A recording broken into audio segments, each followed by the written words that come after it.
ये सवाल आपको 100% सीबीएसई में दिखाई देगा, नोट कर लो 100%। ठीक है, आराम से देखना। ठीक है, आपसे बोला कि प्रूफ करो कि रूट 3 इरैशनल है, आपको पता कि रूट 3 इरैशनल है, पर फिर भी प्रूफ करने को बोला तो वो कैसे करना, आराम से एकदम। सबसे पहली चीज दोस्तों, इसमें आप कॉन्ट्राडिक्शन मेथड लगाते हैं। कॉन्ट्राडिक्शन मेथड का मतलब क्या है कि आप मान के चलते हैं कि ये रैशनल है, आप मान के चलते हैं कि ये रैशनल है, पर प्रॉब्लम ये होती है रैशनल मानने के बाद आप इसको कुछ कुछ कुछ कुछ कुछ कुछ कुछ कुछ करते हैं।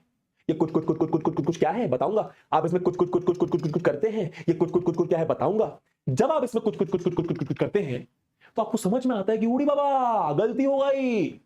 देखो मैं क्या बोल रहा हूं, आपने माना, ऐसा लिखते हैं अपन लोग बहुत आराम से, बस एक बार समझ गए ना, पेशेंस रखना अगले 5-7 मिनट के लिए। ठीक है, थोड़ा पेन मोटा कर लेता हूं। देखो, आपने माना कि लेट रूट 3 बी रैशनल, आपने माना कि भैया ये रैशनल नंबर है। ठीक है, अगर रूट 3 रैशनल है तो देयरफॉर, ये देयरफॉर का साइन होता है, रूट 3 को मैं पी अपॉन क्यू के फॉर्म में लिख सकता हूं, रूट 3 को मैं पी अपॉन क्यू के फॉर्म में लिख सकता हूं। सबसे इंपॉर्टेंट बात इस पूरे प्रूफ की अब लिखने जा रहा हूं कि पी एंड क्यू आर को प्राइम नंबर्स या फिर को प्राइम इंटीजर्स भी बोल सकते हो। अभी तक आपको क्या पता था कि पी और क्यू इंटीजर होते हैं दोस्तों, इसकी जगह आपने इसको को प्राइम इंटीजर्स बोल दिया। अब इस को प्राइम का मतलब क्या, अच्छा कि बाय द वे हम बोल सकते हैं, आप किसी भी रैशनल नंबर को पी अपॉन क्यू फॉर्म में लिख सकते हो जहां पर पी और क्यू आपकी को प्राइम है। अभी को प्राइम का मतलब याद करो, मैंने सिखाया था, दो को प्राइम मतलब दो नंबर्स की बात हो रही है, यहां पर पी और क्यू। को प्राइम का मतलब यहां पर क्या है कि पी और क्यू का, बहुत इंपॉर्टेंट, सबसे इंपॉर्टेंट, कि पी एंड क्यू का वन के अलावा कोई और कॉमन फैक्टर नहीं होगा, कोई और कॉमन फैक्टर नहीं होगा। या फिर आप ऐसा भी सोच सकते हो कि पी और क्यू का HCF 1 आएगा, याद आया। पर आपको यह सोचना है क्या कि ऐसा कोई नंबर नहीं होगा, कोई नंबर नहीं होगा, कोई नंबर नहीं होगा 1 के अलावा जो पी और क्यू को डिवाइड करते, कोई नहीं होगा, कोई नहीं होगा। ये आपने मान के चला, क्यों माना, क्योंकि ऐसा होता ही है। ठीक है, अब सुनना, मतलब समझ गए, ये सबसे इंपॉर्टेंट है क्या कि पी और क्यू का 1 के अलावा कोई और कॉमन फैक्टर नहीं होगा, पी और क्यू का 1 के अलावा कोई और कॉमन फैक्टर नहीं होगा। अब देखो मैं इक्वेशन के साथ खेलना स्टार्ट करता हूं। आप लोग जानते हैं मैथ्स में इक्वेशन में आप इस साइड कुछ प्लस तो उस साइड वही चीज प्लस, इस साइड कुछ माइनस तो उस साइड वही चीज माइनस, इस साइड कुछ मल्टीप्लाई तो उस साइड वही चीज सेम चीज मल्टीप्लाई। मैं क्या कर रहा हूं यहां पर, मैं SBS यानी स्क्वायरिंग बोथ साइड कर रहा हूं। स्क्वायरिंग बोथ साइड कहने का मतलब बस इक्वेशन के साथ मैं खेल रहा हूं। देखो खेलते समय होता क्या है, खेलते समय देखो क्या होता है। ठीक है, रूट 3 का स्क्वायर 3, ये आपका p का स्क्वायर, ये आपका q का स्क्वायर, ऊपर वाले का स्क्वायर नीचे वाले का स्क्वायर, रूट 3 का स्क्वायर आपका 3 हो जाता है, रूट 4 का स्क्वायर 4, रूट 5 का स्क्वायर 5, रूट 2 का स्क्वायर 2। क्यों, क्योंकि देखो ना रूट 3 का स्क्वायर का मतलब रूट 3 इंटू रूट 3 जो कि 3 होता है। ठीक है, चलो अब आपने क्या करा, ये क्यू स्क्वायर को ऊपर भेजा, ध्यान से देखना 3q स्क्वायर बराबर p स्क्वायर। तो पहला कॉन्सेप्ट क्या, ये कोप्राइम वाला था। दूसरा क्या, जो अब सिखाने वाला हूं, इस चीज का मतलब क्या है, 3 में कुछ मल्टीप्लाई करके पी स्क्वायर आ रहा है, 3 में कुछ मल्टीप्लाई करके पी स्क्वायर आ रहा है। भाई इसका मतलब यही तो देखो ना, अगर मैं लिखता हूं 3 इंटू 2 बराबर 6, इसका मतलब क्या है, 3 में कुछ मल्टीप्लाई करके 6 आ रहा है, 3 में कुछ मल्टीप्लाई करके 6 आ रहा है, तो 3 में कुछ मल्टीप्लाई करके पी स्क्वायर आ रहा है। इसका मतलब क्या कि 3 6 को डिवाइड करता है, ये तो मतलब हुआ। 3 में कुछ मल्टीप्लाई करके पी स्क्वायर आ रहा है, मतलब 3 की टेबल में पी स्क्वायर आ रहा है। इसका मतलब क्या, इंप्लाइज, ये इंप्लाइज 2 का साइन होता है, दिस इंप्लाइज 3 डिवाइड्स, इसका मतलब क्या है कि 3 की टेबल में पी स्क्वायर आता है, 3 डिवाइड्स पी स्क्वायर। सिंपल बात, सिंपल बात। रटो 2 मिनट, रटो बस 2 मिनट, जो बता रहा हूं सब समझ आ जाएगा। पेशेंस, सबर रख, सबर रख। ठीक है, सब आएगा समझ। मैं हूं ना, मैं कहीं गया हूं क्या, मैं हूं ना यहाँ पे, सब समझ आएगा। 3 डिवाइड्स पी स्क्वायर, बार बार रिपीट भी कर दूंगा।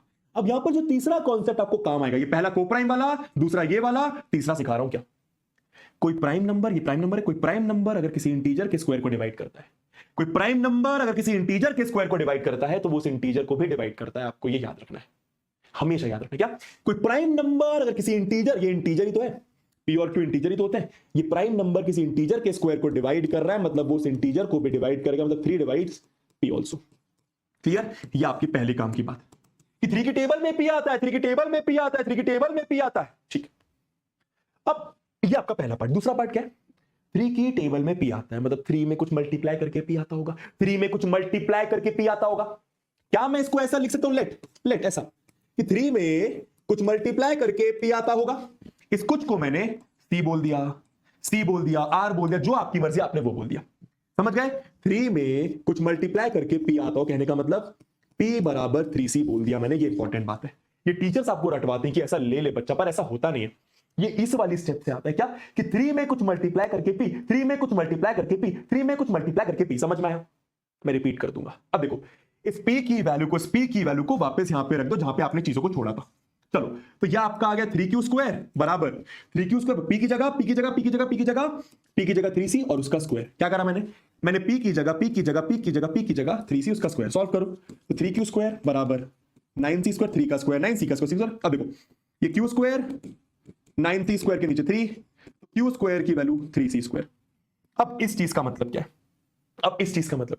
कि 3 में कुछ मल्टीप्लाई करके q² आ रहा है, तो क्या बोलूंगा कि 3 डिवाइड्स, यानी 3 की टेबल में 3 डिवाइड्स q²। और अगर एक प्राइम नंबर किसी इंटीजर के स्क्वायर को डिवाइड कर रहा है तो वो उस इंटीजर को भी डिवाइड करेगा, मतलब 3 divides q also. Easy, clear है? बस खत्म। अब आप फर्स्ट और सेकंड को देखो कि 3 के टेबल में p आता है, 3 की टेबल में q आता है। मैंने तो माना था कि 1 के अलावा कोई और नंबर नहीं होगा जो p और q को डिवाइड करेगा, 1 के अलावा कोई और नंबर नहीं होगा जो p और q को डिवाइड करेगा। पर सॉल्व करते करते समझ में आया कि भैया 3 भी एक ऐसा नंबर है जिसकी टेबल में p आता है, जिसकी टेबल में q आता है। कहने का मतलब 3 is also a factor of p and q। ये तो मतलब वो हाँ है ना, 3 is also a factor of p and q। पर मैंने तो माना था यार कि 1 के अलावा कोई और होगा ही नहीं, ससुरा 3 निकल गया। इसका मतलब जो मैंने माना था वो गलत है ना भाई। मैंने ये माना था ना कि 1 के अलावा कोई फैक्टर होगा ही नहीं p और q का, पर 1 के अलावा कोई फैक्टर निकल गया ना, 3 की टेबल में p और q दोनों आता है। इसका मतलब जो मैंने माना था वो गलत है। मैंने क्या माना था? मैंने यही तो माना था कि वो रैशनल है। अरे भाई मैंने यही तो माना था कि ये रैशनल है, इसी की वजह से सारे पंगे हुए।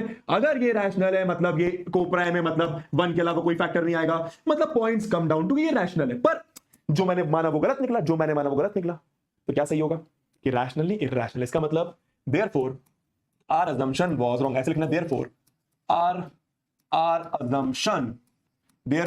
assumption was wrong। हमारा मानना गलत था। हेंस लास्ट में क्या? हेंस √3 कैसा नंबर है? √3 इरैशनल। रैशनल नहीं होगा तो क्या होगा? इरैशनल ही होगा। दो ही तरीके के नंबर्स के बारे में आप जानते हो, रैशनल इरैशनल। ठीक है, तो रैशनल नहीं होगा तो आपका इरैशनल होगा। क्लियर हुआ? समझ में आया? राइटिंग को थोड़ा आप इग्नोर करिएगा थोड़ी देर के लिए। क्लियर है? एक बार मैं फिर से रिपीट कर रहा हूं सब लोगों के लिए। देखो क्या करना है। अब यहां पर √3 की जगह √5 हो सकता है, √7 हो सकता है, √2 हो सकता है, कुछ भी हो सकता है। ये 2-3 नंबर आपको पूछे जाएंगे। अगर यहां पे 5 होता तो जहां जहां आपको बोर्ड में 3 दिखाई दे रहा है वहां 5 होता।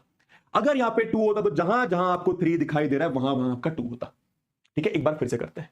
√3 को रैशनल माना, मतलब उसको p अपॉन q के फॉर्म में लिख सकते हो, जहां पे p और q आपके कोप्राइम इंटीजर से, मतलब p और q को 1 के अलावा कोई और नंबर डिवाइड नहीं करेगा। p और q को 1 के अलावा, p और q का 1 के अलावा कोई और कॉमन फैक्टर नहीं होगा।